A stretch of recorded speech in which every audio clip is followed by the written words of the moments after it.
नमस्कार विद्यार्थी मित्रांनो.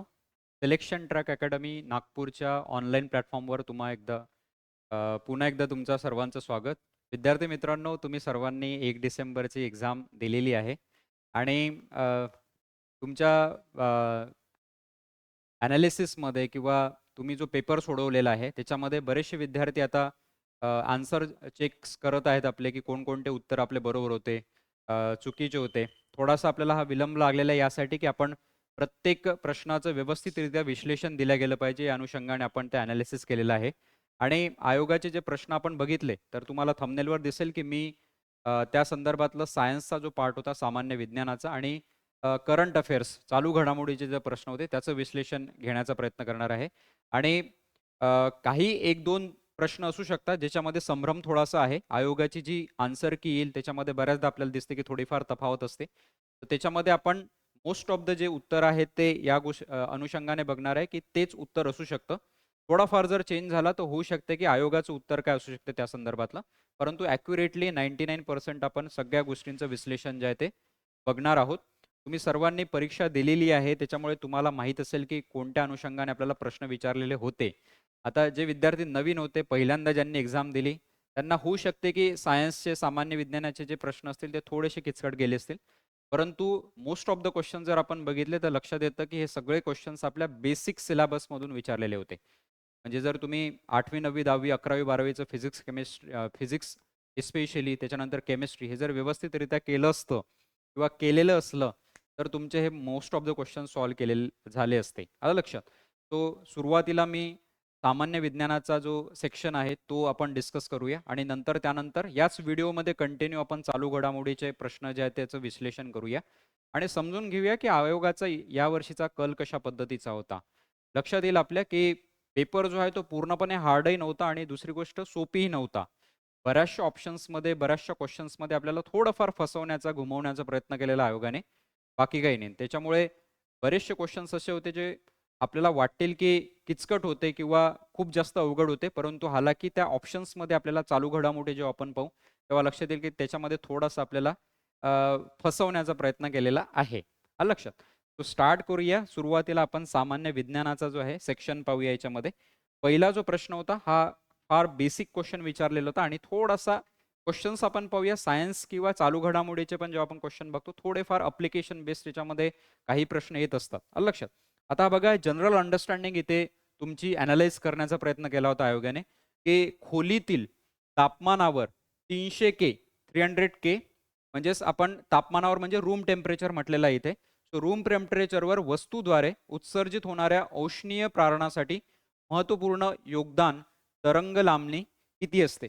आता बघा हा क्वेश्चन जेव्हा आपण बघतो, तेव्हा बऱ्याचदा तुम्हाला लक्षात येईल की अ, जी औष्णीय जी इथे प्रारणासाठीची महत्त्वपूर्ण योगदान जे आपल्याला विचारलेलं आहे इथे, ज्याला आपण एक प्रकारे समजून घेताना लक्षात घेता की रूम टेम्परेचरला जी वेव्हलेंथ आपल्याला दिसते फॉर द थर्मल रेडिएशन. आता बघा थर्मल रेडिएशनचा जेव्हा आपण हे करतो, जेव्हा आपण ब्लॅक बॉडी रेडिएशन एक कन्सेप्ट आहे आपल्या सामान्य विज्ञानामध्ये. ब्लॅक बॉडी रेडिएशनची जी संकल्पना आहे, ब्लॅक बॉडी रेडिएशन ज्याला आपण म्हणतो, त्याची जी संकल्पना आहे ती आपल्याला सांगते, की जसं फॉर एक्झाम्पल रूम टेम्परेचरला बॉडीमधून जे काही फॉर एक्झाम्पल आपल्याला प्रारणं दिसतात, तर थर्मल रेडिएशनमध्ये सगळ्यात जास्त प्रमाणात ज्याची वेव्हलेंथ खूप जास्त असते, तर त्याच्या अनुषंगाने आपल्याला इन्फ्रारेड रेज जे आहेत ते बाहेर पडताना दिसतात. आणि बघा याच्यामध्ये त्या रेजचीच आपल्याला काय दिलेली होती? वेव्हलेंथ दिली होती, जे आपण नॅनोमीटरमध्ये जनरली काउंट करतो. आता ही जी 500 नॅनोमीटर जी आहे, ही ॲक्चुअली व्हिजिबल लाईट जो असतो त्याची वेव्हलेंथ असते. आणि वेव्हलेंथमध्ये जर आपण रेसचा विचार केला तर सगळ्यात जास्त वेव्हलेंथ असणारा, व्हिजिबिलिटी जी आपल्याला कमी जास्त होताना दिसते, तर सगळ्यात जास्त वेव्हलेंथ काय? जसं आता इन्फ्रारेडची सगळ्यात जास्त असते, त्याच्यामध्ये सगळ्यात जास्त वेव्हलेंथ असलेला ऑप्शन कोणता होता? 9550. तो या अनुषंगाने थोडासा संदिग्ध असलेला प्रश्न होता आणि याचं उत्तर जे आहे ते जे आन्सर की पर्टिक्युलरली जे विश्लेषण केलेलं आहे त्या अनुषंगाने दिसतं की याचं उत्तर काय होतं? 9550 नॅनोमीटर. सगळ्यात जास्त इन्फ्रारेड रेज आपल्याला दिसतात आणि त्याच्यामुळे 9550 जे आहे ते आपल्याला दिसतात. सो ब्लॅक बॉडी रेडिएशनची जी आपल्याला थिअरी दिसते त्याच्या अनुषंगाने आपण एक गेस करू शकतो, की या प्रश्नाचं उत्तर जे होतं ते सेकंड होतं. आलं लक्षात? ठीक आहे. पुढचा प्रश्न बघूया आपण.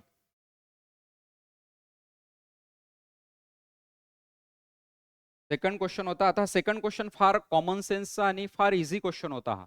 तुम्ही जे जनरल अंडरस्टँडिंग करत असता सामान्य विज्ञानाचं, त्या अनुषंगाने तुम्ही इझिली या क्वेश्चनला सॉल्व्ह करू शकले असते. पहिला ऑप्शन कसा होता, की आवाजाच्या प्रसारासाठी माध्यमांची गरज असते. ऑब्व्हियसली साऊंडसाठी किंवा त्याच्या प्रसारासाठी, स्प्रेडसाठी मीडियम गरजेचं आहे. आलं लक्षात? तो पहिला ऑप्शन तर करेक्ट होता. दुसरा, आवाजाच्या वारंवारतेचे हर्ट्झ हे एकक आहे. येस, फ्रिक्वेन्सी ऑफ साऊंड जे आहे ते आपण काउंट कशामध्ये करतो? युनिटमध्ये, हर्ट्झमध्ये करतो, फ्रिक्वेन्सी ज्याला आपण म्हणतो. सेकंड, आवाजाची तीव्रता मोजण्यासाठी डेसिबल हे एकक आहे. ऑब्व्हियसली आपण आवाजाची जी तीव्रता आहे, ती तीव्रता जी आहे ती आपण कशामध्ये काउंट करतो? डेसिबलमध्ये, की किती डेसिबलचा तो आवाज आहे पर्टिक्युलरली. तर हे तीनही ऑप्शन काय होते? करेक्ट होते. त्याच्यामुळे याचं उत्तर काय होतं? 1, 2, 3 बरोबर आहेत. तो पहिला ऑप्शन जो होता याचा उत्तर होतं. काही क्वेश्चन्स फारच इझी होते, ज्याच्यामध्ये तुम्हाला खूप जास्त लॉजिक लावायची किंवा नॉलेज लावायची गरज नव्हती. तुम्ही ऑप्शनला वाचून पण त्या क्वेश्चन्सला सॉल्व्ह करू शकलेले असते. पुढचा प्रश्न बघूया आपण. पुढचा प्रश्न बघा हा होता, की खालीलपैकी कोणते वाक्य चुकीचे आहे? आता बघा, हे बऱ्याचदा तुम्हाला लक्षात ठेवायचं असतं, की आयोग तुम्हाला या शब्दांमध्ये जनरली फसवण्याचा प्रयत्न करते. आणि परीक्षेच्या वेळेस आपण एवढ्या गडबडीत असतो प्रश्न सोडवण्यामध्ये, की आपण ते चूक आहे की बरोबर विचारलेलं या गोष्टींवर बऱ्याचदा लक्ष ठेवत नाही. आणि हे चुकीचं आपल्याला विचारले होते, की खालीलपैकी कोणते वाक्य किंवा किती वाक्य चुकीचे आहे? 4 वाक्य आपल्याला दिले होते. पहिलं दिलं होतं, की अणुकेंद्रक हे प्रोटॉन व न्यूट्रॉनचे बनलेले असते. न्यूक्लियस ज्याला आपण म्हणतो. तो त्याच्यामध्ये प्रोटॉन्स अँड न्यूट्रॉन्स असतातच. हे बरोबर आहे ऑप्शन. दुसरं बघा, आता याच्यातलं या 4 पैकी चुकीचं वाक्य आपल्याला शोधायचं कोणतं आहे? तर पहिलं तर बरोबर आहे. आपल्याला चुकीचं शोधायचं आहे. प्रोटॉनवर धनभार असतो. पॉझिटिव्ह जे पार्ट हे असतात ते प्रोटॉन्स असतात. निगेटिव्ह जे असतात ते इलेक्ट्रॉन्स असतात. सो पॉझिटिव्ह विचारलेलं धनभार म्हणजे पॉझिटिव्ह. सो ऑब्व्हियसली हे पण ऑप्शन बरोबर आहे. इलेक्ट्रॉन्सवर ऋणभार असतो. निगेटिव्हली चार्ज पार्टिकल्स असतात ते. तर हा पण ऑप्शन करेक्ट होता. आणि न्यूट्रॉन जे धनभार असतात, न्यूट्रॉनवर पॉझिटिव्ह चार्ज असतो का? नाही. न्यूट्रॉन हे न्यूट्रल असतात. तर त्याच्यावर कुठलाही चार्ज नसतो पर्टिक्युलरली. आणि हे ऑप्शन काय होतं याच्यामध्ये? चुकीचं होतं. आता हा बघा, हा खूप बेसिक प्रश्न विचारलेला होता आणि राज्यसेवेसारख्या परीक्षेमध्ये हा बेसिक प्रश्न विचारणे म्हणजे काय, की आयोग तुमच्याकडून हेच अधोरेखित करा काय, की तुमची सामान्य विज्ञानाची बेसिक अंडरस्टँडिंग चांगली आहे की नाही. तर बघा, लागोपाठ 2 प्रश्न जे आलेले आहेत ते फार इझी आहेत एकदम. तर याच्यामध्ये चुकीचं काय असेल? फक्त 4.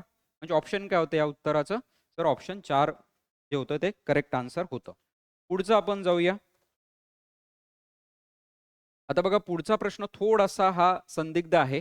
याच्यावर आपण येणाऱ्या काळामध्ये बघूया, की आयोगाची पहिली जी आन्सर की आहे त्याच्यावर काय असेल त्याच्यामध्ये आन्सर. हालाकी आपण जे उत्तर काढलेलं आहे ते मी तुम्हाला सांगतो, की आपलं उत्तर काय आहे ॲक्चुअलीमध्ये. तो क्वेश्चन नंबर जो 54 तुम्हाला दिला होता, तो हा दिला होता, की याच्यामध्ये बर्नौली प्रिन्सिपल विचारलं होतं, ज्याला आपण बर्नौलीज समीकरण असं म्हणतो. आता बघा, बर्नौलीज प्रिन्सिपलचे हे ॲप्लिकेशन्स दिले होते, की बर्नौलीजचं ॲप्लिकेशन्स कुठे-कुठे आपल्याला उपयोगी होताना दिसते. आणि जसं मी सांगितलं, की आयोग बऱ्याचदा आपल्याला ॲप्लिकेशन बेस्ड, की त्याचे उपयोग काय आहेत, त्या प्रिन्सिपलचे किंवा त्या थेरीजचे कुठे होताना दिसतात, त्या अनुषंगाने प्रश्न होता. आता बघा, बर्नौलीज जे प्रिन्सिपल आहे ते जेव्हा आपण बघतो, आता हे बर्नौली प्रिन्सिपल जे आहे ते तुमच्या स्टेट बोर्डाच्या 12वीच्या पुस्तकात दिलेलं आहे. 12थमध्ये हे दिलेलं आहे. Bernoulli principles. त्याला स्पीड ऑफ एफ्लक्स पण म्हणतात. काय म्हणतात? Speed of efflux.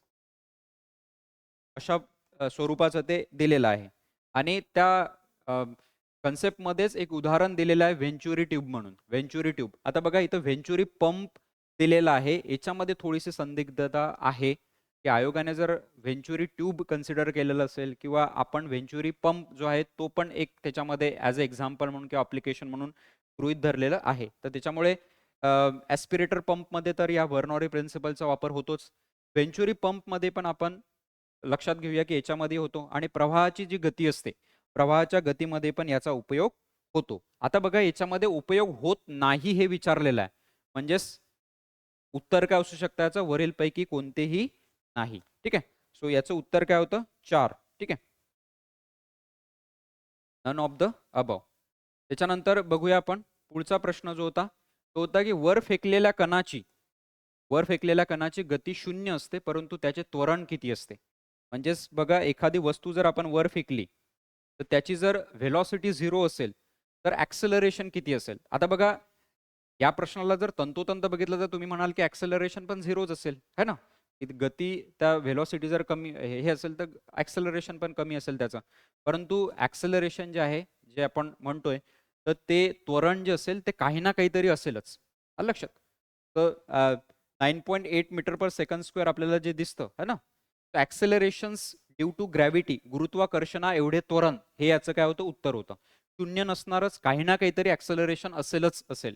अनंत ते इन्फिनिटी नसेलच आणि एक पण नसेल. काही विद्यार्थ्यांनी होऊ शकते की याचं उत्तर शून्य दिलेलं असेल, कारण की एखाद्या वस्तूला जेव्हा आपण वर फेकतो त्याला जर काही व्हेलॉसिटी नसेल, गती नसेल, तर बऱ्याचशा विद्यार्थ्यांनी हे गेस केलं असेल की त्याचं ऍक्सेलरेशन पण काय असेल? झिरो असेल. परंतु ऍक्सेलरेशन ड्यू टू ग्रॅव्हिटी काही ना काही आपल्याला बघायला मिळतं. आलं लक्षात?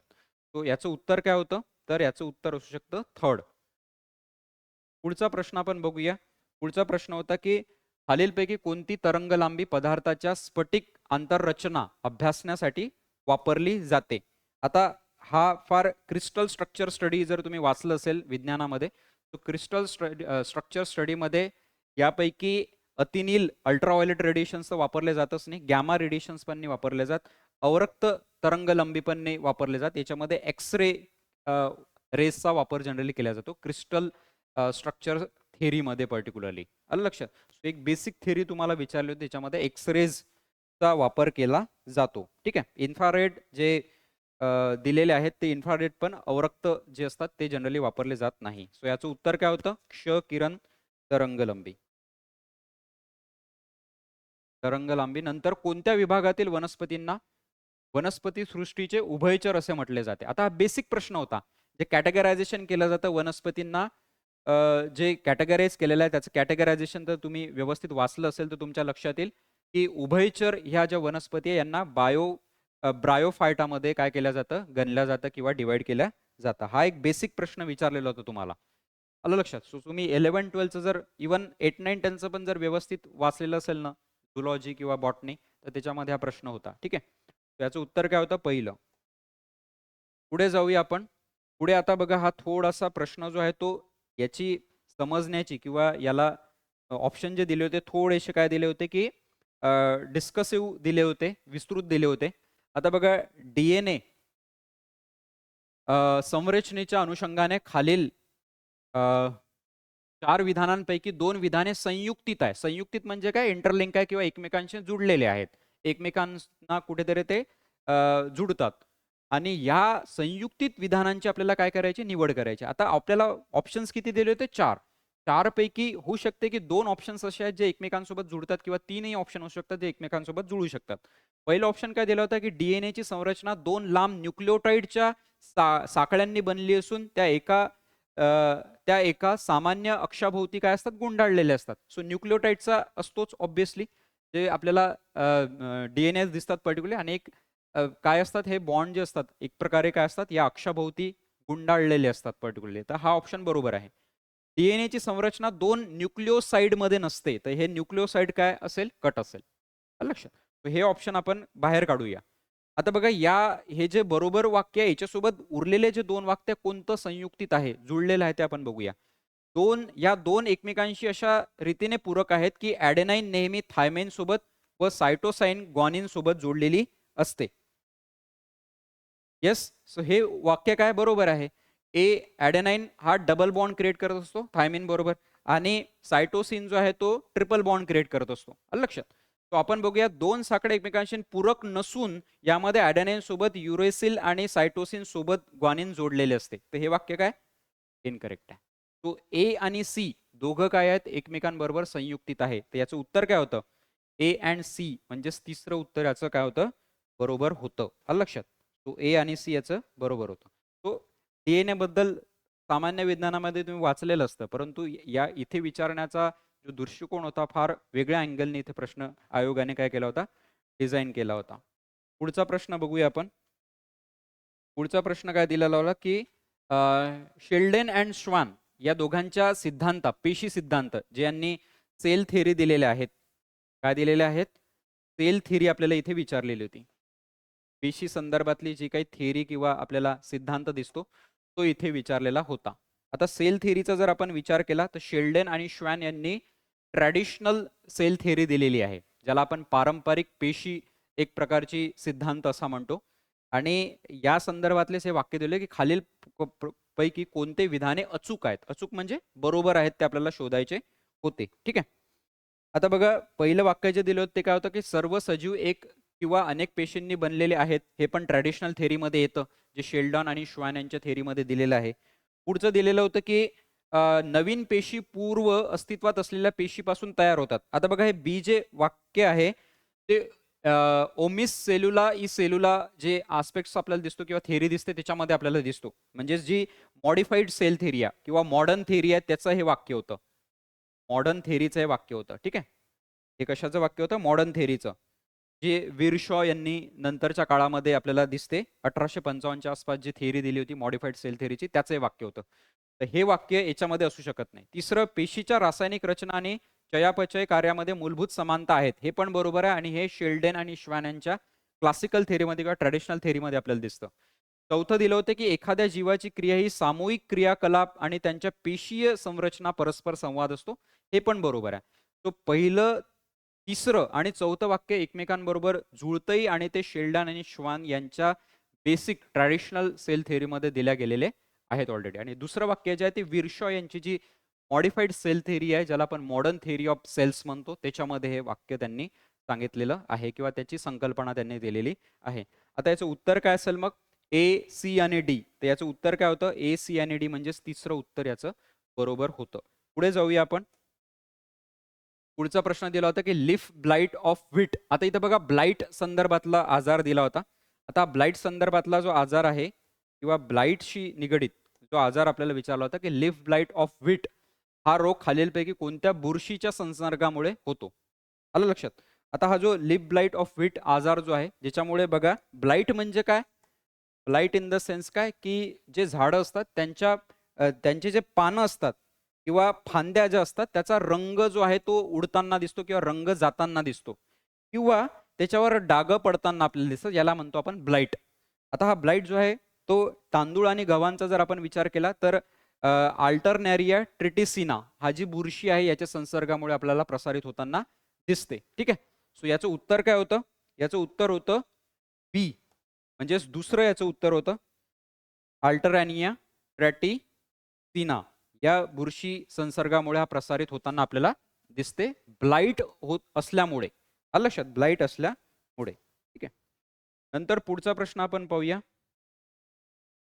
61वा प्रश्न तुम्हाला दिला होता की खालीलपैकी कोणते प्राणी एका वर्गातील आहेत? आता बघा इथे एका वर्गातील प्राणी विचारले होते आणि हा जे क्लासिफिकेशन आहे त्याच्यावरचा हा प्रश्न होता. क्लासिफिकेशनच्या अनुषंगाने आपल्याला हे प्राणी विचारलेले होते. आपण याला सॉल्व्ह करण्याचा प्रयत्न केला प्रॉपरली. आता बघा याच्यामध्ये बघा एका प्रकारातले आपल्याला बघायचे आहेत. ठीक आहे.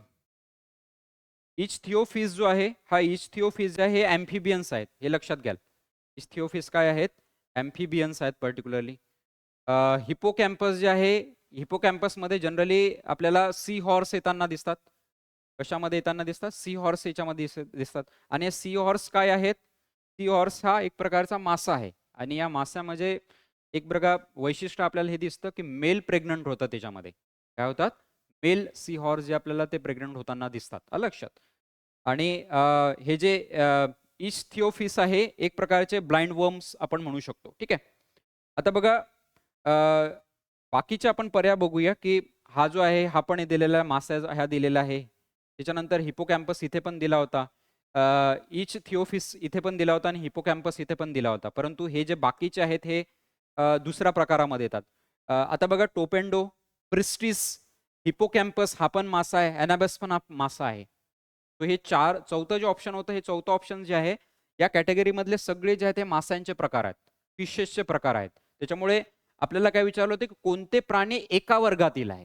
तो एका वर्गात हे चौथंच ऑप्शन जे आहे ते बसतं, ज्याच्यामध्ये सगळेच्या सगळे काय आहेत? माशांचे प्रकार आहेत. आलं लक्षात? त्याचं उत्तर काय होतं? चौथं. पुढे जाऊया आपण. पुढे होतं हेरोईन. पुढे ऑप्शन काय दिला होता की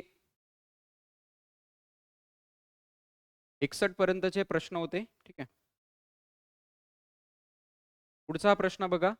सामान्य विज्ञानाशी निगडीत होता की हिरोईन नावाचे अंमली पदार्थ तयार करण्यासाठी कोणता वनस्पती अर्क लेटेक्स वापरला जातो. आता बघा हिरोईन जे आहे किंवा हिरोईन ज्याला आपण म्हणतो, हे हिरोईन जे आहे हे बनवताना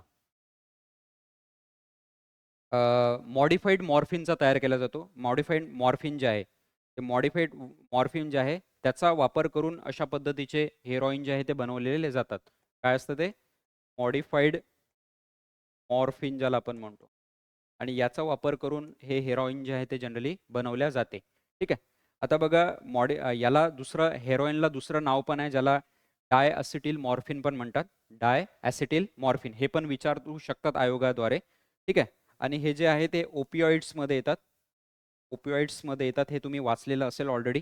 आणि जी या मॉडिफाईड मॉर्फिनवर जी प्रक्रिया केली जाते त्याच्यातून जनरली हे हेरोईन जे आहे ते काढलं जातं. आणि याच्यामध्ये पॉपी प्लांट्सचा वापर केला जातो. कोणता? Poppy plants. आणि तो ऑप्शन तुमचा होता पहिला. पॉपी प्लांट्स म्हणजे काय? की खसखसीचे जे झाड असतं, त्या खसखसीच्या झाडचा वनस्पतीचा जो अर्क असतो, लेटेक्स ज्याला आपण म्हणतो, त्याचा वापर केला जातो. आलं लक्षात? तर त्याच्यामुळे उत्तर काय होतं तुमचं? फर्स्ट याचं उत्तर होतं पहिलं, खसखसीचे झाड. पुढचा प्रश्न जाऊया आपण. पुढचा प्रश्न होता की हा बेसिक प्रश्न विचारलेला होता. एकदम बेसिक प्रश्न होता की मानवी शरीरामध्ये एकूण 208 हाडं असतात. आता बघा, आयोगाने इथे पहिल्या ऑप्शनमध्ये हा गेम खेळला तुमच्याबरोबर, की बऱ्याचदा आपण एक्झाम टाईमचं जे प्रेशर असतं त्याच्यामध्ये बऱ्याचदा आपण वाक्य जे आहे ते वाचताना एखाद्या वेळेस नजरअंदाज करतो किंवा बऱ्याचदा आपल्याला वाटतं की ते बरोबर आहे. आता बघा, हालाकी आपल्या मानवी शरीरामध्ये किती हाडं असतात? 206 असतात.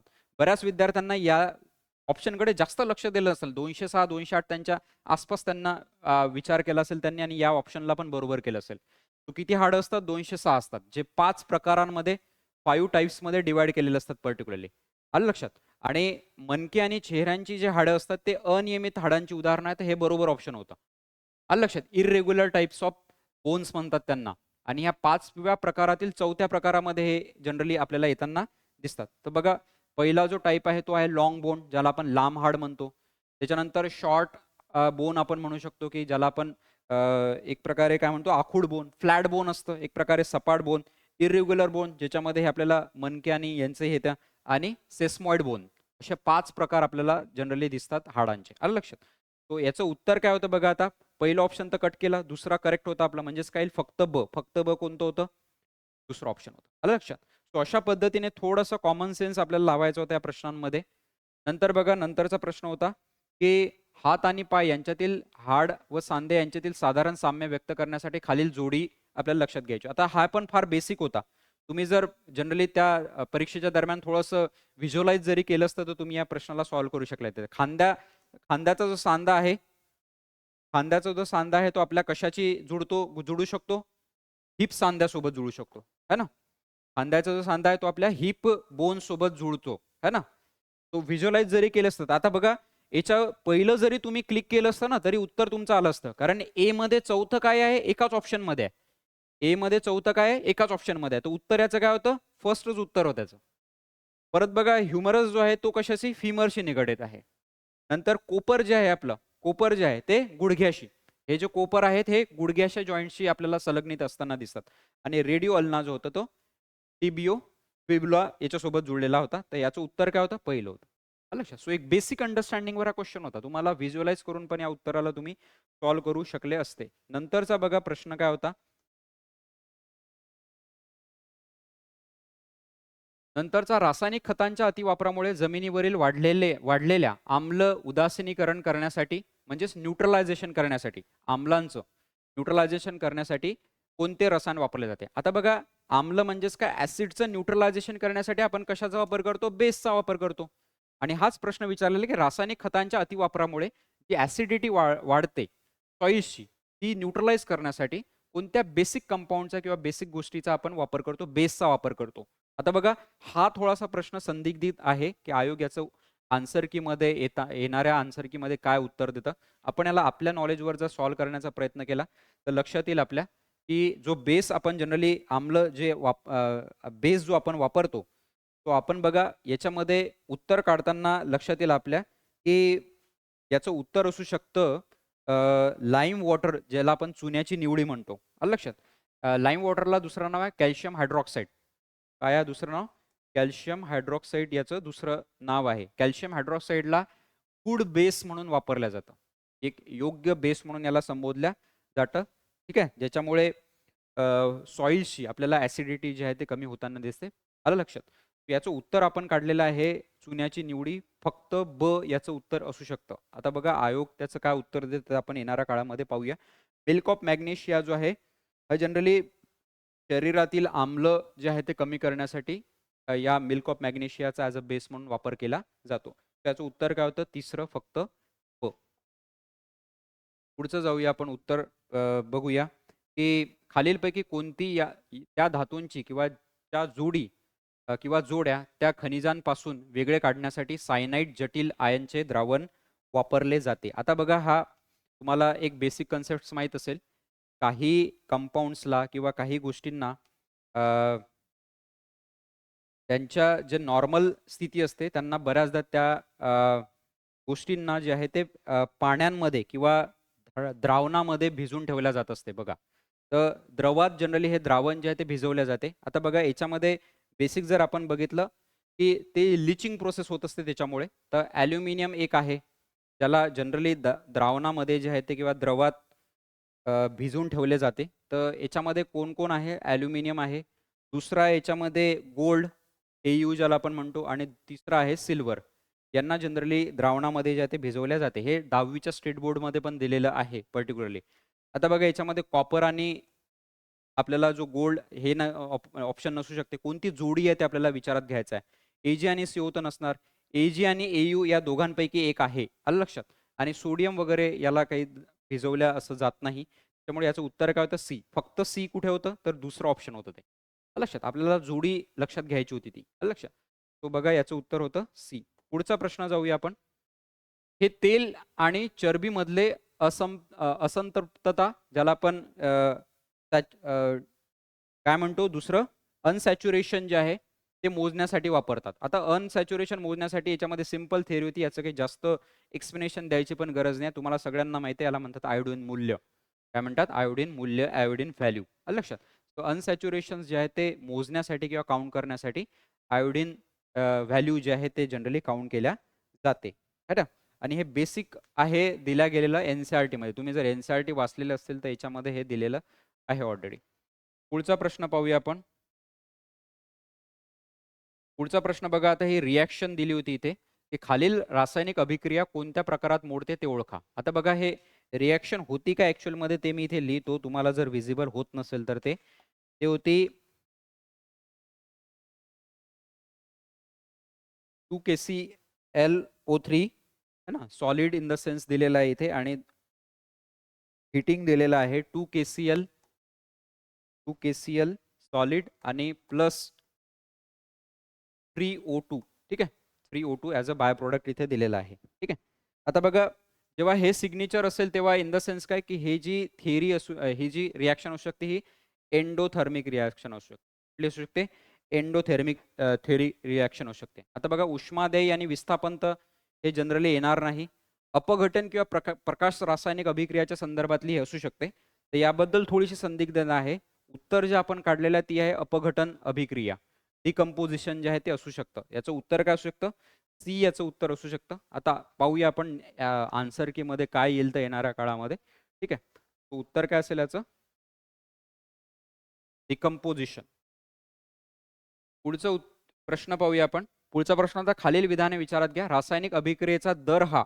आता हा एक बेसिक प्रश्न विचारला होता की जसं आपण म्हणतो की rate of reaction is directly proportional to the concentration of what? तर रिॲक्टंट्स. ठीक आहे. तो रेट ऑफ रिॲक्शन हा डायरेक्टली प्रोपोर्शनल असतो कशासोबत? कॉन्सन्ट्रेशन ऑफ द रिॲक्टंट सोबत. ठीक आहे. ज्याला आपण अभिक्रियेचा दर म्हणतो. आता बघा याच्यामध्ये दिला होता की अभिक्रियाकारकांच्या संहतीच्या प्रमाणात बदलतो. ऑब्व्हियसली पहिला ऑप्शन काय बरोबर आहे है ना. दुसरा दिलेला आहे की अभिक्रियाकारकांची संहती वाढली की कमी होतो. बिलकुल नाही. हे ऑप्शन काय? इनकरेक्ट आहे. तापमान वाढले की वाढतो हे पण बरोबर आहे. टेम्परेचर जर इन्क्रीज झालं तर त्याचा दर वाढू शकतो. आणि वाढविले की कमी होतो हे ऑप्शन काय असू शकते? इनकरेक्ट. तो ए आणि सी याचं काय असू शकते? उत्तर असू शकते. सो तिसरं याचं उत्तर होतं A and C was the correct answer. आलं लक्षात? हा पण एक बेसिक प्रश्न विचारला होता रिॲक्शन्स अभिक्रियेच्या दराच्या संदर्भातला. आलं लक्षात? नेक्स्ट बघा, आयोगाचा जो शेवटचा प्रश्न होता सामान्य विज्ञानाचा, तो आपण बघूया. हा होता की खालीलपैकी कोणत्या समस्थानिकाला जड हायड्रोजन असे म्हणतात? आता जड हायड्रोजन हे तुम्ही बऱ्याचदा वाचलेलं असेल. हे उत्तर काय आहे? ड्यूटेरियम. काय आहे? ड्यूटेरियम. याला जड हायड्रोजन म्हणतात. D2O तुम्ही बऱ्याचदा हे वाचलेले असेल तुमच्या अभ्यासामध्ये. आलं लक्षात? तो अशा पद्धतीचे हे उत्तर होते. फक्त बी म्हणजेच दुसरं याचं उत्तर होतं. तो अशा पद्धतीचे सामान्य विज्ञानाचे प्रश्न होते. बऱ्यापैकी थोडेफार होऊ शकतात की तुम्हाला वाटले असतील की काही क्वेश्चन किचकट होते समजायला. तो 20 पैकी जर तुमचे 13 ते 15 क्वेश्चन जर बरोबर आले असतील तुमच्या नॉलेजच्या बेसिसवर, तर तुम्ही बऱ्यापैकी ठिकाणी आहात. ते रेसमध्ये आहात. मेन्ससाठी होऊ शकते की तुमचं सिलेक्शन होईल. आलं लक्षात? सो हे लक्षात घ्या की तुमचे 13 ते 15 पर्यंत जर प्रश्न आले असतील आणि 3-4 क्वेश्चन असे होते की ज्याच्यामध्ये संदिग्धता आहे. होऊ शकते की तुम्ही कन्फ्युजनमुळे ते इनकरेक्ट सॉल्व्ह केलेले असतील. त्याबाबत जास्त चिंता करण्याची गरज नाही आहे. बाकीचे एरियाजमध्ये आय होप की तुम्ही चांगल्या प्रकारे स्कोअर केलेला असेल किंवा चांगले ऑप्शन जे आहेत किंवा जास्तीत जास्त मार्क्स मिळवू शकताल. ना? तो बघा, हा होता विज्ञानाच्या संदर्भातला विश्लेषण. आता आपण पुढे जाऊया. पुढे आपण याच व्हिडिओमध्ये कंटिन्यू करूया. सामान्य करंट अफेअर्स बद्दलचे क्वेश्चन आपण पाहण्याचा प्रयत्न करूया. आलं लक्षात? तो पुढचं जे डिस्कशन असेल माझं याच व्हिडिओमधलं कंटिन्यू करंट अफेअर्सचं आपण डिस्कशन पाहूया. करंट अफेअर्सचे जे प्रश्न होते 15 प्रश्न जे होते ते आपल्याला डिस्कस करायचे आहे. 86 पासून हे प्रश्न होते सगळे. क्वेश्चन नंबर 86 पासून जे आहे ते तुम्हाला दिल्या गेले होते आणि प्रत्येक प्रश्नासंदर्भात आपण समजून घेऊया की तो प्रश्न दिला का बरं होता आणि त्याचं उत्तर काय होतं ते पण आपण पाहूया. ठीक आहे? काही ठिकाणी आयोगाने तुमच्याबरोबर थोडासा खेळ करण्याचा प्रयत्न केलेला आहे. परंतु आपण ऑप्शन्स पाहूया त्याचे काय असू शकतात. एक पॉसिबल आन्सर्स आपण डिस्कस करूया त्याचे. ठीक आहे? पहिला प्रश्न बघा, आता हा जोड्या लावाचा प्रश्न तुम्हाला दिला होता. 4 समित्या दिल्या होत्या आणि त्या समित्या कशाच्या संदर्भातला होता हे विचारलेलं होतं. आलं लक्षात? आता बघा, डॉक्टर नितीन करमाळकर समिती जी होती ती महाराष्ट्रामध्ये जे राष्ट्रीय शैक्षणिक धोरण होतं, ची अंमलबजावणी कशी व्हायला पाहिजे, कशी होऊ शकते या संदर्भात गठीत केले होते. तर पहिला ऑप्शन जो होता तो एकमेकांबरोबर व्यवस्थित जुळलेला होता. नितीन करिकर समिती जी होती ती महाराष्ट्र भूषण पुरस्कार जो दिला होता आप्पासाहेब धर्माधिकारी यांना, त्यानंतर जो एक थोडासा वाद तयार झाला होता, त्या वादाच्या संदर्भात तुम्ही बऱ्याचदा ते वाचली असेल. तर ते वितरण वेळी जो दुर्घटना झाली होती त्याच्या चौकशी संदर्भातलीच ही समिती होती. सुनील पवार समिती जी होती ही महाराष्ट्र शासनाने कांद्याचे दर का कोसळतात याचा अभ्यास करण्यासाठीच केलेली होती. त्याच्यामुळे ही पण जोडी एकमेकांशी तशीच्या तशी जुळलेली. आणि कस्तुरी रंजन समिती जी आहे ते राष्ट्रीय शैक्षणिक धोरण जे आहे ते नुसार पूर्व प्राथमिक ते पदवीपर्यंतचा अभ्यासक्रम तयार करण्यासाठी तयार केली होती. हे पण बरोबर होतं. त्याच्यामुळे जे ऑप्शन्स दिलेले आहेत त्याचे समोर उत्तर होते हे. आणि त्याच्यामुळे 1, 2, 3, 4 जे होतं त्याचं उत्तर होतं. आता बघा, 1, 2, 3, 4 जे होतं हे थोडंसं करेक्शन हे इथे प्रश्न घेताना चुकलेलं आहे. 1, 2, 3, 4 याचं पहिलंच उत्तर होतं. आलं लक्षात? तर पहिल्या चालू घडामोडीच्या 86 नंबरच्या क्वेश्चनचं काय होतं उत्तर? फर्स्ट उत्तर याचं होतं. पुढे आपण जाऊया. पुढे आता बघा, एक व्यक्ती आणि त्या संदर्भातली ही माहिती विचारलेली होती इथे, की डॉक्टर एम.एस. स्वामीनाथन जे होते त्यांच्या संदर्भात होता. 2024 मध्ये तुम्हाला माहिती आहे यांना 53वा जो भारतरत्न होता तो दिला गेलेला होता. आणि 2024 मध्ये हे एक खूप नामवंत अशा व्यक्ती होत्या आणि 28 सप्टेंबरला त्यांचा निधन पण झालं होतं. तर लक्षात घ्या की आता त्यांच्या संदर्भात दिली होती की ते तामिळनाडू येथील रहिवासी होते. तर हे वाक्य बरोबर आहे. तामिळनाडू संदर्भात आहेत. कुंभकोणम नावाचं एक ठिकाण आहे, तिथे यांचा जन्म झालेला आहे. त्याच्यामुळे पहिलं ऑप्शन हे बरोबर होतं. ए बरोबर आहे म्हणजे आपलं बघा हे सी तर आपण काढून घेऊया. त्यांचे उच्च शिक्षण ऑक्सफर्ड विद्यापीठात झाले होते, तर हे चुकीचं आहे. बऱ्याचशा विद्यार्थ्यांना हे वाटलं होतं सॉल्व्ह करताना की बाकीचे ऑप्शन्स सगळ्यांनी ऑलमोस्ट सॉल्व्ह केले होते. याच्यामध्येच कन्फ्युजन होतं की त्यांचं एज्युकेशन कुठं झालेलं आहे.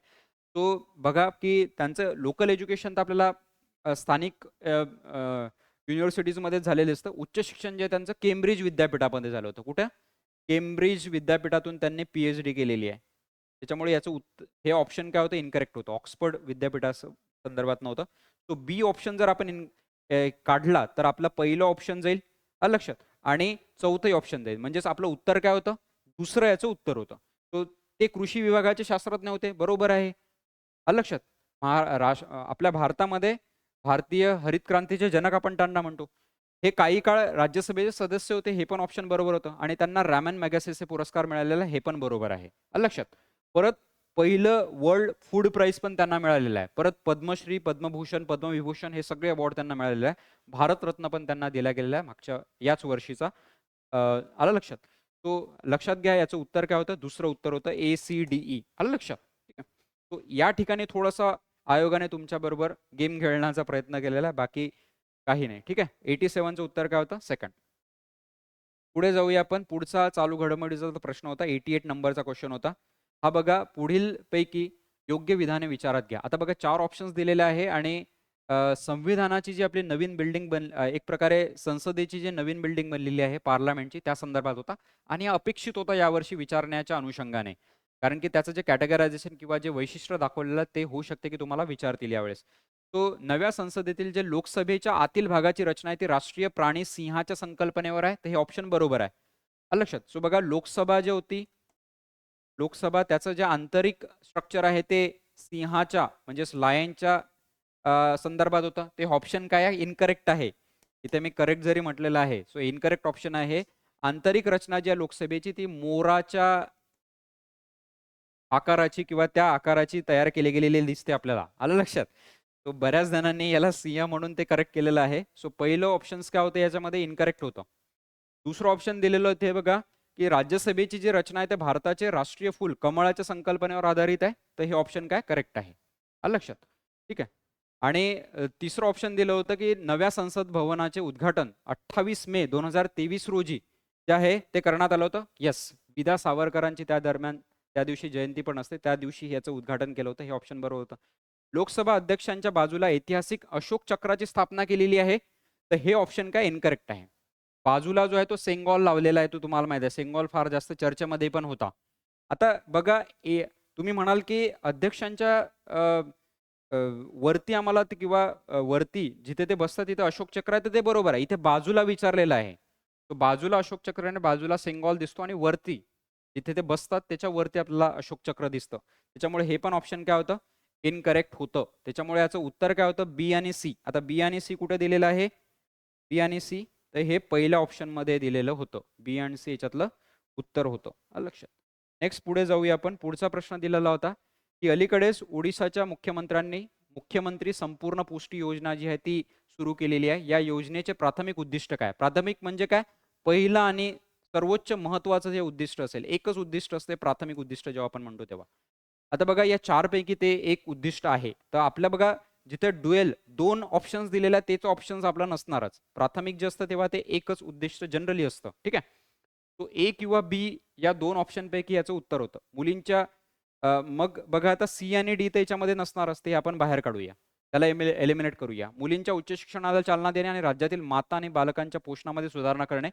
तर ही जी पुष्टी योजना आहे ओडिशा सरकारने जी सुरू केली होती, ही होती माता आणि बालकांच्या पोषणामध्ये न्यूट्रिशनच्या अनुषंगाने ही स्कीम फार चर्चेमध्ये होती आणि याच्यामुळे याचं उत्तर काय होतं? बी. आता फक्त बी कुठे आहे? तर तुमचं दुसरं उत्तर होतंय. आलं लक्षात? ठीक आहे. नंतर बघा, आता हे उच्चारणाचा अनुषंग हा होता, की बऱ्याचदा बऱ्याचशा राज्य सरकारांच्या काही ज्या योजना असतात त्या फार जास्त चर्चेमध्ये राहतात. बऱ्याचदा त्याची दखल केंद्र सरकार पण घेते किंवा इतर राज्य शासन पण त्याची दखल घेते आणि त्याच अनुषंगाने आपल्या राज्यामध्ये ही योजना दुसऱ्या नावाने राबवण्याचा प्रयत्न करत असते. आलं लक्षात? जसं आपण महाराष्ट्रामध्ये लाडकी बहीण योजना आणली, तर इतरत्र इतर राज्यांमध्ये पण त्या पद्धतीची योजना ऑलरेडी सुरू आहे. आलं लक्षात? तो अशा पद्धतीच्या योजनांचं जनरली दखल घेऊन त्याला राबवण्याचा प्रयत्न केला जातो. तर याचं उत्तर काय होतं? दुसरं. पुढचा आपण प्रश्न बघूया. पुढचा होता 5 आईज या युतीमध्ये खालीलपैकी कोणत्या देशांचा समावेश होतो? आता बघा, हा कॅनडा जो देश चर्चेमध्ये होता, कॅनडाने जे आपल्यावर आरोप केले होते त्या अनुषंगाने हा चर्चेमध्ये राहिलेला विषय होता आणि कॅनडा जो आहे हा एक प्रकारे जे इंटेलिजन्स अलायन्स आहे त्याचा पण भाग आहे, ज्याला आपण 5 आईज पण म्हणतो. आलं लक्षात? आता 5 आईजमध्ये कॅनडा एक देश आहेच आणि हे जे आपल्याला ऑप्शन्स दिले होते 6, याच्यामधले 4 देश आहेत कोणतेतरी जे या 5 आईजचा हिस्सा आहे, जे इंटेलिजन्स अलायन्समध्ये येतात आणि या देशांनी पण अ, त्या कॅनडाच्या गोष्टीला किंवा त्यांनी जे आरोप केले त्याला थोडाफार दुजोरा दिलेला आपल्याला दिसतो. आता या 5 आईजमध्ये कोण-कोण येतं तर बघा, 1946 मध्ये हे ऑर्गनायझेशन क्रिएट झालेलं आहे आणि आता विचारण्याचा दृष्टिकोन हा होता कारण की कॅनडा आणि त्यांनी केलेले आरोप हे चर्चेमध्ये असल्यामुळे खालिस्तान जे मूव्हमेंट कॅनडामध्ये मागच्या काही काळामध्ये सुरू होती त्या संदर्भाचा प्रश्न होता. आता बघा, 5 आईजमध्ये याच्या व्यतिरिक्त कोण येतं तर अमेरिका येतो. ब्रिटन पण येतो, न्यूझीलंड येतो आणि ऑस्ट्रेलिया येतो आणि 5वा देश कोणता आहे? कॅनडा हा देश आहे. म्हणजेच काय, फ्रान्स आणि जर्मनी याचं उत्तर नव्हतं. फ्रान्स आणि जर्मनी जर आपण हटवलं तर ई जर हटवलं आपला तिसरा ऑप्शन गेला. ई जर आपण हटवलं तर आपला दुसरा ऑप्शन गेला आणि ई जर आपण काढलं तर आपला चौथाही गेला. म्हणजे याचं उत्तर काय होतं? ABCD हे उत्तर होतं, पहिलं ऑप्शन होतं याचा. पुढचा प्रश्न आपण बघूया. पुढचा होता योग्य कथने ओळखा. पद्म पुरस्काराच्या संदर्भात होता. आता थोडासा आपल्याला किचकट हा प्रश्न होता आणि फॅक्च्युअलिटी थोडीशी विचारली असल्यामुळे कोणाला किती पुरस्कार मिळाले, बऱ्याचशा तुमच्यापैकी या मुलांनी रिस्क घेतली नसेल आय होप. परंतु आपण याला सॉल्व्ह करण्याचा प्रयत्न करूया. की बघा, आता 2024 चे जर पद्म पुरस्कार आपण बघितले तर यावर्षी साधारणतः 5 पद्मविभूषण दिल्या गेलेले आहेत. विभूषण पुरस्कार मी इथे लिहितो शॉर्टमध्ये, तुम्ही लक्षात घ्याल. 5 पद्मविभूषण आहेत. त्याच्यानंतर 17 जे आहेत ते पद्मभूषण पुरस्कार आहेत. पद्मभूषण पुरस्कार आहे आणि साधारणतः 110 पद्मश्री पुरस्कार यावर्षी दिल्या गेलेले आहेत. किती दिलेले आहेत? 110 दिलेले आहेत. ठीक आहे. आता बघा, 17 पद्मभूषण आणि 110 पद्मश्री पुरस्कार जाहीर करण्यात आले. हे ऑप्शन आपण इथेच करेक्ट करू शकतो. सी तो ऑप्शन आहेच याच्यामधला. पुढचं बघा, त्यामध्ये 6 पद्मविभूषण आहेत. आता इथेच मी सांगितलं तुम्हाला 5 विभूषण पद्मविभूषण आहे. इथे 6 दिलेले होते. तर हे ऑप्शन काय करू आपण? काढूया. बी ऑप्शन जर आपण कट केलं तर इथे पहिलं ऑप्शन कट होईल आणि हे पण होईल. वरील सर्व पण होईल. याचं उत्तर काय असेल? तिसरं असेल. त्यामध्ये 30 पुरस्कार प्राप्तकर्त्या महिला होत्या, तर हे बरोबर होतं. 110 पैकी 30 महिला होत्या. किती होत्या? 30 महिला होत्या. 8 विदेशी पण आपल्याला त्याच्यामध्ये दिसतात. त्याचं उत्तर काय होतं? पण आता थोडासा फॅक्च्युअल क्वेश्चन होता. आपल्याला आकडेवारी याच्यात जनरली विचारली होती. एवढं जनरली आपण कुठे विचारात घेत नाही. महाराष्ट्राचा जर विचार केला तर महाराष्ट्रातल्या एकाही व्यक्तीला यावर्षी पद्मविभूषण जो आहे तो मिळालेला नाही आहे. हालाकी पद्मभूषण आणि पद्मश्रीमध्ये 6 प्रत्येकी महाराष्ट्रातले व्यक्ती आहेत ज्यांना पुरस्कार मिळालेले आहेत पद्मभूषण आणि पद्मश्री मध्ये. पुढचा प्रश्न आपण जाऊया. पुढचा प्रश्न होता तुमचा कर्पूरी ठाकूर, ज्यांना भारत सरकारने जो भारतरत्न दिला त्या संदर्भात ही व्यक्ती फार चर्चेमध्ये होती. तर बघा, 2 व्यक्तींवर यावर्षी डायरेक्टली प्रश्न विचारला होता. एक होते डॉक्टर MS स्वामीनाथन आणि दुसरे तेच ज्यांना भारतरत्न दिलेला आहे ते आहेत कर्पूरी ठाकूर यांना दिला होता. कर्पूरी ठाकूर जे आपल्याला सगळ्यांना माहिती आहे BRC संदर्भात एक आहेत जननायक ज्यांना आपण म्हणतो. तर पहिला ऑप्शन दिला होता की त्यांना जननायक म्हणून ओळखले जाते. बरोबर होता हा. आता बघा, इथं आपल्याला खरे नाही विचारलेलं होतं. कोणतं वाक्य खरं नाही आहे, इनकरेक्ट आहे, ते आपल्याला लक्षात घ्यायचं होतं. ते बिहारचे पहिले गैर काँग्रेसी मुख्यमंत्री होते, हे पण बरोबर होतं. तुम्हाला आठवत असेल जयप्रकाश नारायण यांनी सुरू केलेली जी क्रांती चळवळ होती, ज्याचा परिणाम आपल्याला झाले दिसतो, ज्याच्यामुळे नंतरच्या काळामध्ये गैर काँग्रेसी मुख्यमंत्री जे होते ते पहिल्यांदा झालेले आपल्याला दिसतात. नंतर त्यांचा जन्म 1924 मध्ये समस्तीपूर जिल्ह्यातील एका गावात झाला होता. समस्तीपूर, तर हे पण बरोबर आहे. ठीक आहे. पिठोंजिया नावाचं एक ठिकाण आहे तिथलं, तिथे त्यांचा जन्म झाला. त्यांनी 1952 ची राज्य विधानसभा निवडणूक समस्तीपूर मतदारसंघातून जिंकली होती. इथे थोडासा आयोगाने तुमच्यासोबत थोडासा आपल्याला बघा की इथे ॲक्च्युअलमध्ये ते जे विधानसभाचं जे त्यांची कॉन्स्टिट्युएन्सी होती ती विचारली होती. तर हे समस्तीपूर विधानसभा मतदारसंघ तो नव्हता, तर तो होता ताजपूर. कोणता होता? ताजपूर. आलं लक्षात? थोडासा इथे गेम खेळला गेला तुमच्याबरोबर आयोगाद्वारे. तर आपल्याला कोणतं खरं नाही ते विचारलं होतं. पहिले 3 ऑप्शन तर करेक्ट होते. शेवटचं आपल्याला इनकरेक्ट होतं. त्यामुळे याच्यामध्ये 4च्या 4 ऑप्शन दिले होते. त्याच्यामधलं चौथं जे होतं वाक्य ते खरं नाही. ऑप्शन होता आपला चौथाच. आलं लक्षात? आणि हे त्या दरम्यानचे 11वे 11th CM होते ते. ठीक आहे. 11वे बिहारचे जे होते ते होते.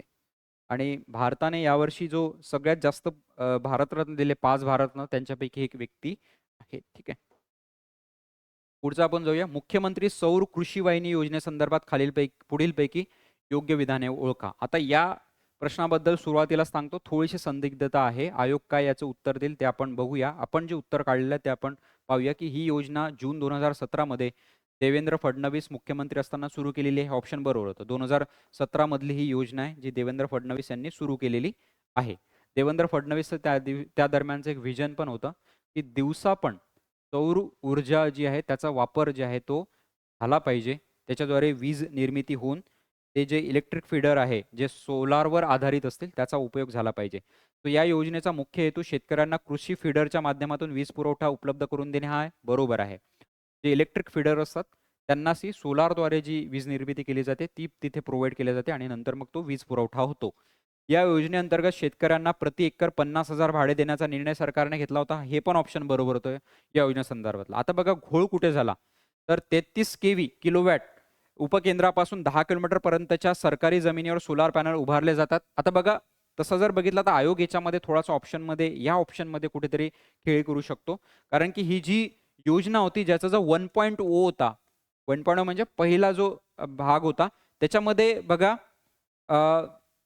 5 किलोमीटरपर्यंत दर्शवलं होतं आणि दुसरा 2.0 जी ही योजना आहे त्याच्यामध्ये 5 ते 10 किलोमीटर असं दिलेलं आहे. 5 to 10 किलोमीटर. 5 to 10 किलोमीटर असं दिलेलं आहे. त्याच्यामुळे या ऑप्शन संदर्भात आपण बघूया की आयोग काय उत्तर देतं. आलं लक्षात? तुमच्यापैकी बऱ्याचशा मुलांनी याचं ऑप्शन जे आहे आता बघा इथे चारीच्या चारी तो ऑप्शन्स नव्हते. ए-बी-सी याचं उत्तर असू शकतं. तर दुसरं याचं उत्तर आहे. ठीक आहे? याचं काय उत्तर आहे? दुसरं याचं उत्तर आहे ए-बी-सी. याचं आपण उत्तर बघूया. ठीक आहे? नंतरचा प्रश्न होता बघा. नंतरचा प्रश्न हा फॅक्च्युअल विचारला होता की कोणती अंतराळ संस्था भारताला सौर मिशन आदित्य L1 वर लक्ष ठेवण्यास मदत करते. आदित्य इन द सेन्स काय? हे सन आहे आणि एल लँग्रेज पॉइंट जो आहे तो जो डिफाईन केला गेलेला आहे त्या संदर्भातला आहे. 1 सप्टेंबर 2023 ला हे मिशन लॉन्च केलेलं आहे आणि अंतराळ संस्थामध्ये हे जे आदित्य L1 आहे याच्यासाठी आपल्याला याच्यावर लक्ष ठेवण्यासाठी त्या लॅग्रेंज पॉइंटवर लक्ष ठेवण्यासाठी कोणती आंतरराष्ट्रीय अंतराळ संस्था आपल्याला मदत करायचं ती आहे युरोपियन स्पेस एजन्सी. आता बऱ्याचशा मुलांना वाटलं असेल कारण की रॉसकॉस्मॉस हे पण न्यूजमध्ये येतं जी रशियाची एक अंतराळ संस्था आहे तर ही चर्चामध्ये होती. बऱ्याचशा विद्यार्थ्यांनी रॉसकॉस्मॉस केलं. मला काही विद्यार्थ्यांनी सांगितलं की आम्ही रॉसकॉस्मॉस केलेलं आहे. तर याचं उत्तर काय आहे? ESA म्हणजेच युरोपियन स्पेस एजन्सी. झाका जी आहे ज्याला आपण काका पण म्हणतो ही जपानची अंतराळ संस्था आहे. नासा तुम्हा सगळ्यांना माहित आहे अमेरिकेची आहे. सो याचं उत्तर काय होतं? European space agency. पुढचं आपण जाऊया. परदेशातील भारतीय नागरिकांच्या संरक्षणासाठी राबवलेल्या मोहिमा आणि देश यांच्या योग्य जोड्या लावा. आता हा प्रश्न विचारण्याजोगाच होता कारण गेल्या काही वर्षामध्ये इतर देशांमध्ये ज्या काही परिस्थिती निर्माण झाल्या होत्या त्या परिस्थिती दरम्यान भारत सरकारने बऱ्याचशा मोहिमा राबवल्या ज्याच्यामध्ये काही भारतीय लोक जे तिथले होते इवन दुसरं जे मिशन होतं ऑपरेशन अजय त्यामध्ये भूतानचेही काही व्यक्ती जे आहेत ते भारत सरकारद्वारे आणल्या गेले होते. हे जे स्पेशल ऑपरेशन्स राबवले गेले ज्याच्यामध्ये भारतीय जे इतर देशांमध्ये राहत होते जिथे ती असुरक्षितता किंवा त्या पद्धतीच्या स्थिती तयार झाल्या होत्या तर भारतीयांना तिथून काय केलं गेलं होतं? इव्हॅक्युएट केलं गेलं होतं, भारतामध्ये आणलं गेलं होतं. तर हे 4 मिशन्स विचारलेले होते आणि त्या 4 मिशन संदर्भात कोणते देश संलग्नित आहे ते विचारले होते. तर बघा ऑपरेशन अजय जे होतं ते इस्रायल संदर्भात होतं. हे लक्षात घ्याल. ऑपरेशन गंगा जे होतं ते युक्रेनच्या संदर्भात होतं. युक्रेनमध्ये जे युद्ध चालू होतं रशिया आणि युक्रेन तर त्या संदर्भात ऑपरेशन गंगा राबवलं गेलं. ऑपरेशन देवी शक्ती जे होतं अफगाणिस्तानमध्ये जे मागच्या वेळेस सिच्युएशन्स क्रिएट झाली होती त्याच्या दरम्यान होतं आणि ऑपरेशन कावेरी जे आहे ते सुदानच्या संदर्भात होतं. तो बघा एचं काय होतं? दुसरं. बीचं काय होतं? पहिलं. एचं दुसरं आणि बीचं पहिलं. तर याचं उत्तर काय असू शकते? तिसरं याचं उत्तर होतं. Third was the correct answer. आलं लक्षात? तर 95चं उत्तर काय होतं? चालू घडामोडीचं तिसरं याचं उत्तर होतं. पुढे जाऊया आपण. आता बघा महिला आरक्षणासंदर्भात हे विधेयक होतं आणि हा एक्सपेक्टेड एक क्वेश्चन होता की विचारला जाईल कारण की महिलांच्या संदर्भातला किंवा आरक्षणासंदर्भातला याचा फार गाजावाजा केला गेलेला आपल्याला दिसतो सरकारने आणि त्या संदर्भात हा प्रश्न विचारलेला होता. प्रश्न काय होता की आपल्याला दिलेली विधानं जे आहे ते बघायचं आणि त्याच्यामधलं योग्य विधाने ओळखायची होती. आता आपण योग्य विधाने पाहूया. नारी शक्ती वंदन अधिनियम हे घटनात्मक विधेयक 2023 128व घटना दुरुस्ती विधेयक म्हणून संसदेत सादर केलं होतं. येस, 128वी घटना एक प्रकारे घटना दुरुस्ती विधेयक होतं आणि जर घटना दुरुस्ती टाकली असती तर ती घटना दुरुस्ती किती आहे? 106वी घटना दुरुस्ती आहे. लक्षात घ्या. पुढे पंतप्रधान नरेंद्र मोदी यांनी 10 सप्टेंबर 2023 रोजी हे महिला आरक्षण विधेयक लोकसभेत सादर केलं होतं. आता थोडंसं इथे कन्फ्युजन होतं. आयोगाने तुम्हाला यावेळेस या प्रश्नामध्ये तारीखमध्ये किंवा डेट्समध्ये फसवलेलं आहे. तर ॲक्च्युअलमध्ये 10 सप्टेंबरला नाही तर 19 सप्टेंबरला जे आहे ते सादर केलं गेलेलं होतं. आलं लक्षात? पुढचं या कायद्याद्वारे लोकसभा आणि राज्यसभेच्या 33% जागा महिलांना 30% जागा दिलं होतं. इथे 33% पाहिजे. किती आहे? 33% जागा ज्या आहेत त्या महिलांना देण्यात येणार आहे रिझर्व्हेशनसाठी. आणि नव्या संसद भवनातील हे पहिलेच विधेयक होते? येस, हे बरोबर होतं. तो ए आणि डी हे 2 ऑप्शन्स बरोबर होते, बाकी मधातले 2 ऑप्शन इनकरेक्ट होते, बी आणि सी. त्याचं उत्तर काय होतं? पहिलं ए आणि डी हे जे होतं याचं उत्तर बरोबर होतं. पुढचा प्रश्न आपण जाऊया.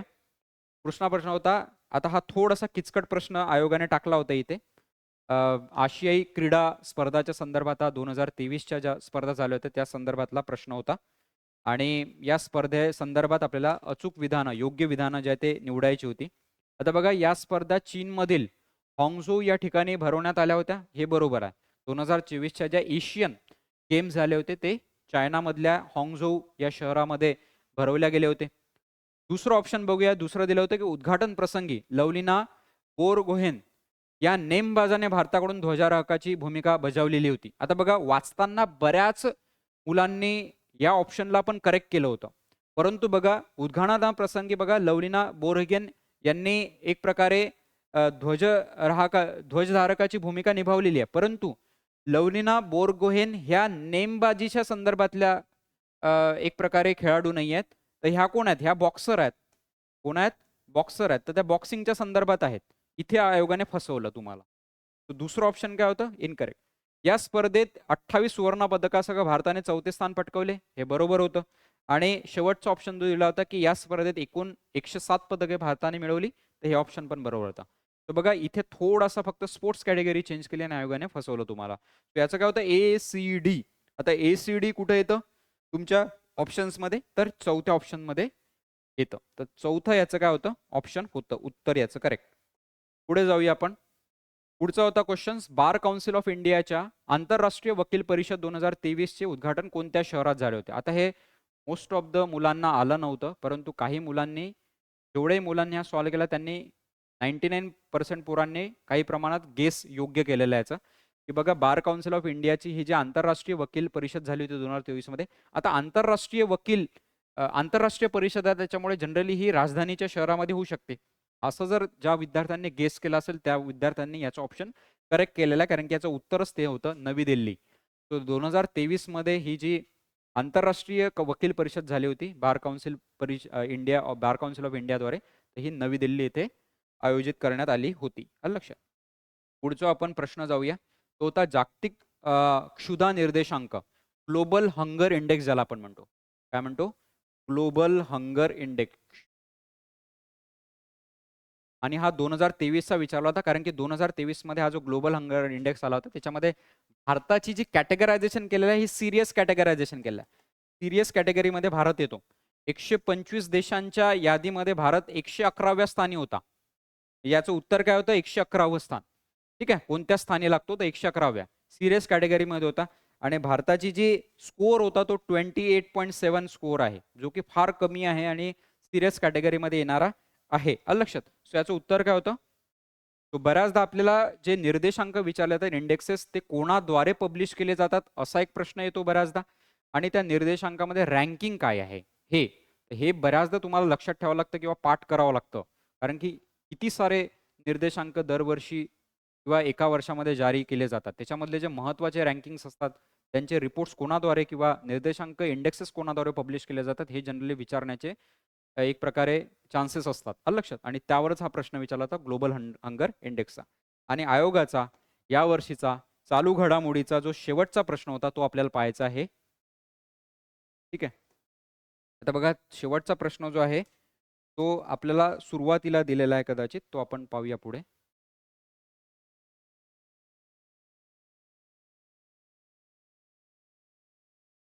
एक प्रश्न होता जो नर्गिस मोहम्मदी यांच्या संदर्भात विचारलेला होता. नर्गिस जो शेवटचा प्रश्न होता नर्गिस मोहम्मदी यांना 2023चा, इथे मी एक्सप्लेनेशन त्याचं घेऊन घेतो, तुम्हाला लक्षात येऊ द्या ते. ठीक आहे. हा आपल्या चालू घडामोडीचा किंवा सायन्समधला प्रश्न नाही आहे. नर्गिस मोहम्मदी यांना शांततेचा नोबेल पुरस्कार 2023 प्रदान करण्यात आला होता. हा ऑप्शन बरोबर होता. इराणच्या त्या रहिवासी आहेत. नर्गिस मोहम्मदी ह्या समता आणि महिलांचे हक्क या पुरस्कर्त्या आहेत, हे पण बरोबर होतं. इराणमधल्या डेथ पेनाल्टी किंवा इतर ज्या महिला संदर्भातले जे हक्क आहेत त्या संदर्भातल्या ज्या काही आवाज आहे तो त्यांनी उठवलेला होता. तिसरा ऑप्शन दिलेला होता तुम्हाला की नर्गिस मोहम्मदी या शिरीन इबादी यांनी स्थापन केलेल्या डिफेंडर्स ऑफ ह्युमन राईट्स सेंटरला 2004 मध्ये सहभागी होतात किंवा झाल्या. आता बघा हे जे शिरीन इबादी आहेत यांना पण 2003चा नोबेल प्राइज मिळालेला आहे ऑलरेडी आणि त्यांची जी संस्था आहे डिफेंडर्स ऑफ ह्युमन राईट्स या सेंटरला नर्गिस मोहम्मदी जॉईन करतात. परंतु तिथे जे इयर दिलं होतं ते 2004 दिलं होतं. आयोगाने थोडंसं फसवलं तुम्हाला आणि हे इयर काय 2003 मध्ये त्या जॉईन करतात. नर्गिस मोहम्मदी या ज्या शिरीन इबादी यांची जी संघटना आहे त्या संघटनेला कधी जॉईन करतात? संस्थेला 2003 मध्ये. आता हा बऱ्याचशा मुलांनी अपेक्षाही केलेली नसेल, बऱ्याचशा मुलांनी हे तीनही ऑप्शन करेक्ट केलेले असतील. आलं लक्षात? ही अपेक्षाच धरली नसेल की आयोग त्या डेटमध्ये आपल्याला किंवा डेट ऑफ इयरमध्ये आपल्याला फसवेल. तर 2 ठिकाणी आपल्याला यावर्षी इयरमध्ये डेटमध्ये फसवलेलं आहे. एक ते महिला आरक्षणाच्या विधेयकाच्या संदर्भातलं आणि दुसरा हा प्रश्न होता ज्याच्यामध्ये आपल्याला फसवलेला आहे. तर 2003 मध्ये ते जॉइन करतात. तर तो एक प्रश्न लक्षात घ्याल नर्गिस मोहम्मदी यांच्या संदर्भातला आणि त्याचं उत्तर काय असेल मग? ए आणि बी. तिसरं ऑप्शन जे आहे ते इनकरेक्ट होतं.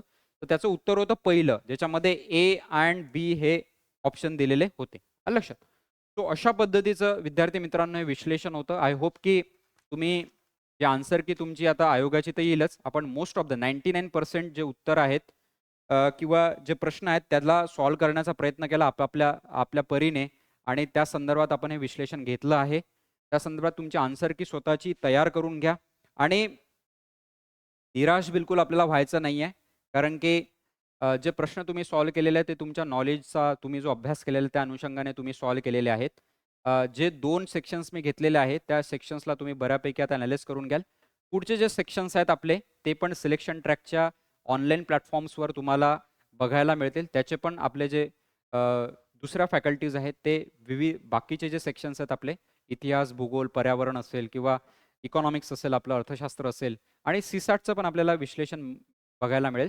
तो आपण बऱ्यापैकी ते विश्लेषण अगदी प्रामाणिकपणे आणि 99% आपण प्रॉपरली करेक्टली तयार करण्याचा प्रयत्न केलेला आहे आणि या विश्लेषणाचा फायदा ज्यांनी पेपर दिलेला त्यांना तर होईलच, सोबतच जे विद्यार्थी तयारी करत आहेत त्यांना पण याचा फायदा होईल. जास्तीत जास्त विद्यार्थ्यांपर्यंत आपला हा जो प्लॅटफॉर्म आहे, हा व्हिडिओ हा शेअर करण्याचा प्रयत्न करा, जेणेकरून त्या विद्यार्थ्यांपर्यंत योग्य विश्लेषण पोहोचेल. पुढचं जे सेक्शन असेल ते तुम्हाला बघायला मिळेलच की बाकी जे सेक्शन्स आहेत ते इतर फॅकल्टीज आहेत ते डिस्कस करतील. तर भेटूया अशाच पद्धतीच्या इन्फॉर्मेटिव्ह व्हिडिओसोबत आपल्या सिलेक्शन ट्रॅक अकॅडमीच्या ऑनलाईन प्लॅटफॉर्मवर. All the best. Thank you.